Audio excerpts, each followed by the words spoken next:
Adaeze had always believed that love meant sacrifice.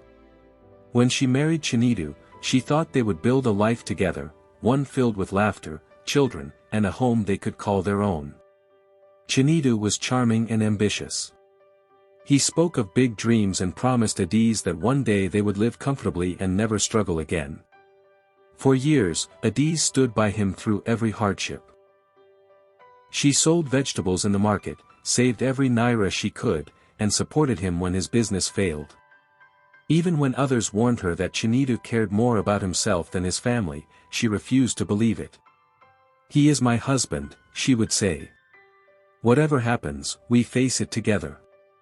Then one rainy evening, everything changed. Police officers arrived at their home and arrested Chinedu for fraud. According to investigators, he had been involved in a scheme that stole money from several innocent people. Adaeze was shocked. She had no idea her husband was living a secret life. When Chinedu was taken away, he cried and held her hands tightly through the bars of the police van. "Adaeze, please," he begged. "Don't abandon me. I swear I will make this right." And Adaeze believed him. The trial was long and painful. Neighbors whispered. Friends avoided her. Some told her to leave him and start over. But Adaeze remained loyal. She spent all her savings hiring a lawyer and bringing food to the prison. Every Saturday, she woke before dawn to travel for hours to the correctional center. She stood in long queues under the hot sun just to see him for 30 minutes. She carried homemade meals, clean clothes, and encouraging words. "I'm still here," she would tell him. "You are not alone." Months turned into years. Then Adaeze's own life took a tragic turn. One desperate afternoon, while trying to raise money for Chinedu's legal appeal, she unknowingly became involved in a financial transaction connected to his former associates. Authorities accused her of helping conceal stolen. Despite her innocence, Adaeze was convicted and sentenced to prison. The day she was led into her cell, she held on to one hope, that Chinedu would do for her what she had done for him. She imagined him visiting every week. She imagined letters filled with love. She imagined hearing him say, "Stay strong. I am waiting for you." But the visits never came. The first week passed. Then the first month.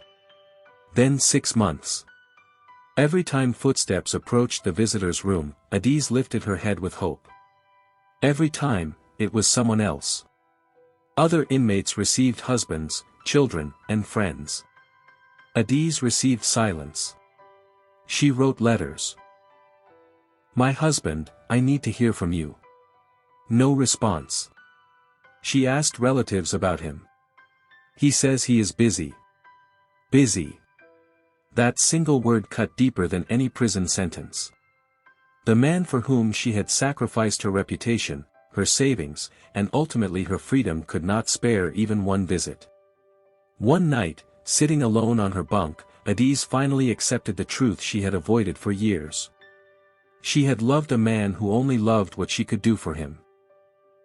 Her tears flowed, not because she was in prison, but because she realized she had wasted so much of her life begging for love from someone incapable of giving it. From that day forward, Adaeze changed. She stopped waiting. She stopped writing. She stopped hoping for Chinedu to appear. Instead, she focused on herself. She joined literacy classes, counseled younger inmates, and rediscovered her strength. "You are stronger than you know," one prison officer told her. For the first time in years, Adaeze believed it. After serving her sentence, she walked out of prison with no husband waiting at the gate.